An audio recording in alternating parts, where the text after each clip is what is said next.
Sometimes we ask ourselves unanswerable questions, like, how much of the Bible is true? Is heaven real? What is our purpose on this world? Many of these questions are pondered daily by many different people, but one question that some people don't ask as often is, what is love? Because I'm a child, I don't know much about love, but everyone experiences love, even me. Acts such as kindness, patience, and generosity can go a long way to make someone feel love. Love is a very fragile thing. It can take years to build up love, but one wrong move and you can completely destroy it.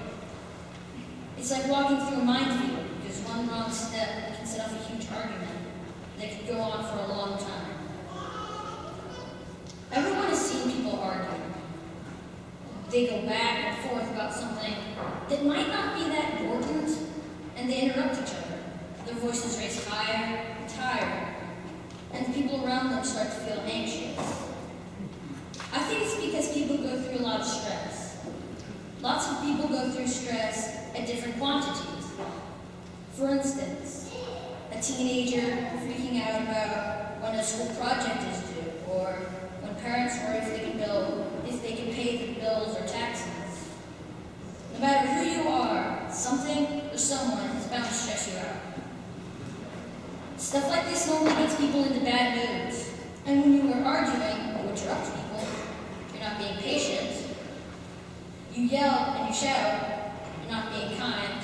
You call people names, you're being rude.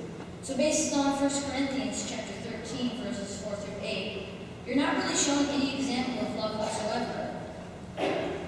In English, you could say, I love pizza, or I love my brother. But the love of pizza and the love of your brother aren't necessarily the same kinds of love. It's one word for two different emotions. In the Greek language, there are four different ways of saying the word love. Agape, phileo, eros, and storge. Each love means a different thing. Agape means God's unconditional love. Phileo means love between friends. Eros means the sense of being in love romantically. And storge love means the love of the family. When Jesus came back from the dead, he questioned Peter and his love for Jesus. Now he knew Peter had denied knowing him 3 times before the crucifixion. Jesus asked, Peter, do you love me more than these fish? Peter said, Yes, Lord, you know that I love you. Jesus asked, Peter, do you love me? Peter says, Yes, Lord, you know that I love you.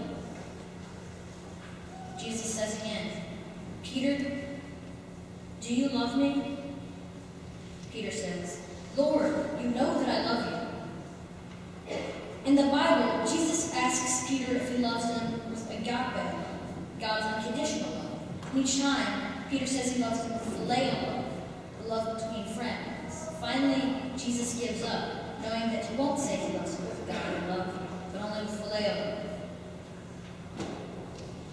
It's also hard to express love when the person is blocking you out. Doing so is never a good idea, because if you think of it like a diagram, the person expresses love towards the other person, and because that person blocks out love, the love has nowhere to go, and the person who expressed love feels empty, sad, depressed. People don't normally feel love because of the other stuff that goes on around them. But all you need to really do to make someone feel love is by using the best tool you have, kindness. You could say, wow, that was really thoughtful of you, or I love you, or even, when I saw this frozen pizza, I knew you'd love it. These kinds of things make people happy, and with happiness, it's even easier to love. I like to think that love ties into kindness more than anything else. A couple of years ago, my mom got me a book for Christmas. Wonder by R.J. Felicio. Now, I wasn't exactly thrilled at the time, because, let's face it, a book for Christmas from my mom. I love to read, and a year later, I found myself bookless. I was looking around in my room for a book to read, and then I came across the title, Wonder. I fought the urge to read it for some time, but my hunger for words overtook me, and I dove into the storyline of a kid named August, who was born with a facial deformity, and he is homeschooled until his first year of middle school. You might think that it's because of the way he looks, but all the surgeries he had kept him from going to school until now. He goes to school and gets a couple of friends, but in the book, he describes what happens when he walks down a hallway. He keeps his head down so no one can see his face, but if he makes eye contact with anyone, their eyes go wide and they look away. My favorite part was when the students go on an overnight field trip, and August stumbles by a group of 7th graders from another school. Seeing August's face makes them react in an unfriendly way. The 7th graders throw punches at August, but his friends stand up for him, so the 7th graders start to run away. Later, August realizes that he lost his expensive hearing aid, and he begins to cry. But his friends comfort him. Back at school, nobody cares about August's face, but what happened to him during the field trip. Out of the blue, people who August doesn't even know just start to stand up for him, and nobody cares about how his face looks anymore. I love that book. I read it 4 times over, and I even recommended it to my piano teacher. I even got to meet the author.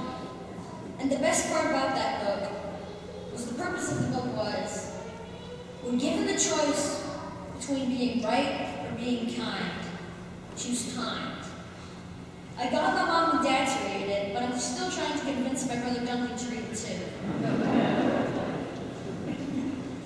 Months later, my mom and I were walking down the road to Wednesday night supper, and I said to my mom, "Thank you so much for getting the book Wonder for me." She smiled, and her eyes told me, "I told you so."